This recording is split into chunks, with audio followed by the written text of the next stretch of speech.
Let's talk about the hidden mistakes that keeps ADHDers stuck in anxiety and trauma and why no one talks about them.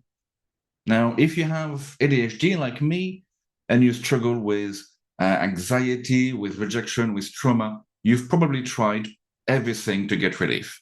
You've tried talk therapy, productivity hacks, meds, mindfulness, maybe even alternative healings. And yet, you're still stuck. The thing is, most of the solutions that are out there are not designed for the way your brain actually works. In fact, some of them can make things worse. And here's why. Mistake number one is thinking that more self awareness will fix the problem. If I just understand myself better, I'll be able to control my emotions. And this is a trap that so many ADHDers fall into, and I'm no exception.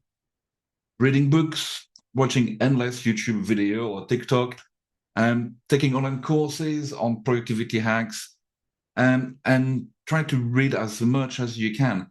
And while knowledge is important, it is not change.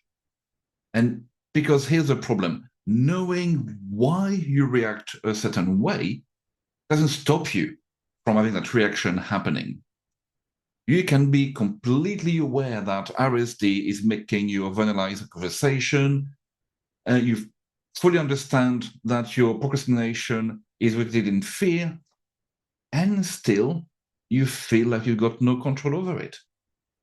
Now, self awareness is very important, but it's just step one. But most people get stuck there and they mistake that knowledge for transformation. So you need to go further than that. Mistake number two, it's trying to use logic to fix or fight an emotional problem. So just remind yourself that it's not personal, just challenge that negative thought. Sounds good in theory, right? But if you've ever tried to rationalize your way out of an emotional meltdown, you already know that it's useless. And the thing is, your brain doesn't process rejection, stress, or trauma with logic. It processes with emotion first.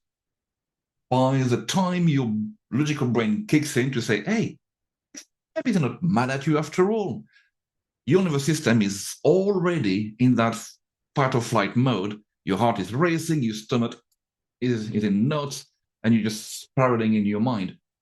At that point, no amount of think differently is going to snap you out of it. Because emotions, by definition, are not logical. And trying to solve an emotional problem with logic is like trying to put out a wildfire with a garden hose. Good luck with that.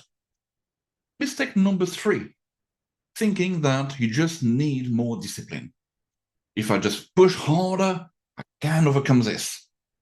Now, that one is brutal because any ADHDer will know that they're constantly told if you just tried harder, if you were just more disciplined, if you just build better habits, you'll be fine. Yeah, but that's something that no one tells you, is that RSD and ADHD issues such as task paralysis and so on, they're not willpower problems. They're not even motivation problems. They're not lazy problems. They are response problem, meaning that your brain isn't resisting tasks because you're undisciplined. It's resisting them because you've linked pain or fear or failure to the task, even if it's subconscious. Your nervous system is just shutting down before you even begin. Your mind is prioritizing emotional safety over productivity. This is why every productivity hack in the world can fail people with ADHD. That's because you're not fighting laziness. You're fighting an automatic response that's been running in the background for years, and you need something different. Mistake number four, is relying on talk therapy alone.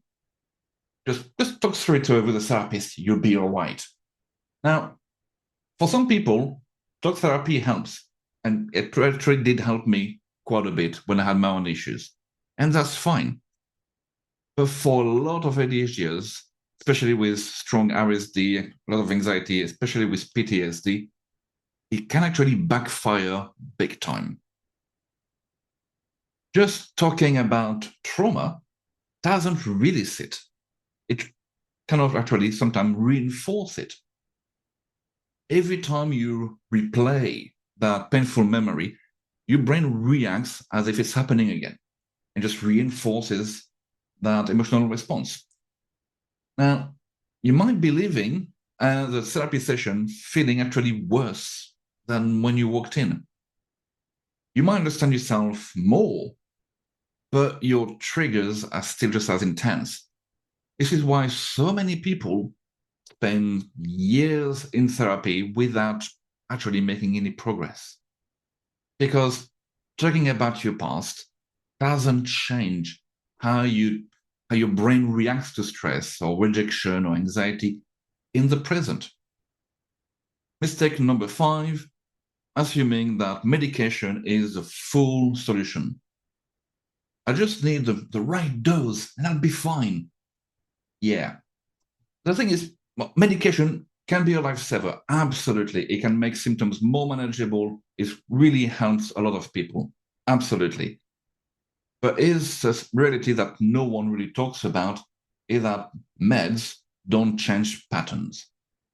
They might give you more focus, more emotional regulation, or reduce anxiety, and that's great. That's fantastic. But they don't shift the automatic reaction, the fears, the shutdown responses that keep you stuck. That's why a lot of ADHDers on medication still struggle with RSD, with procrastination, with emotional outbursts, with trauma responses. The medication helps. Again, yes, absolutely.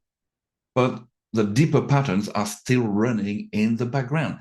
And you can take all the meds in the world, but if your mind is still reacting the same way to stress and rejection and overwhelm, you're still stuck in the same loop.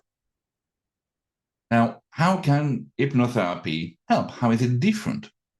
Well, everything keeping you trapped, like the overwhelm, the emotional spiral, the procrastination, the fear of rejection, blah, blah, blah, it's all happening at the back, in the subconscious level. And that's why all those mindset shifts and all those productivity hacks and even talking therapy can fall short because they don't reach that part of your mind that's actually running the show. It's trying to patch things on top and sometimes even just trying to hide the issue. Hypnotherapy is different. It works with your mind instead of against it. And it's helping you change how your brain reacts to stress and rejection and overwhelm. So you just stop going to that spiraling mode. It helps you break free from procrastination and avoidance so you can actually finally follow through. Very importantly, hypnotherapy can help you let go of deep-seated negative emotional patterns and emotional baggage, all things that keeps you stuck, things that hold you back and weigh you down, things you don't need, basically. And basically, with that, you can shift how you experience that self-doubt, that motivation, and that anxiety, so they can stop controlling you. And this isn't about thinking more positively or trying harder. No, because you've tried hard enough. Actually, a lot of neurodivergent people try really, really hard already. So you don't need to try harder. It's about working directly with a part of your mind that's keeping you stuck and getting it on board with a program, basically, so you don't have to constantly fight yourself all the time. That's exhausting in itself, isn't it? So that's why I feel it's a great solution. That's why it helped me as well before I even became a therapist. And that's why I'm doing this job now. And it's easily available to you. And I'm here to help you with that as well if you want to. So the question now is, are you ready to break free? Are you ready to start to make some progress on this? So if you are, well, you got my details down there in the comments or in the bio. So give me a shout. Thank you for watching.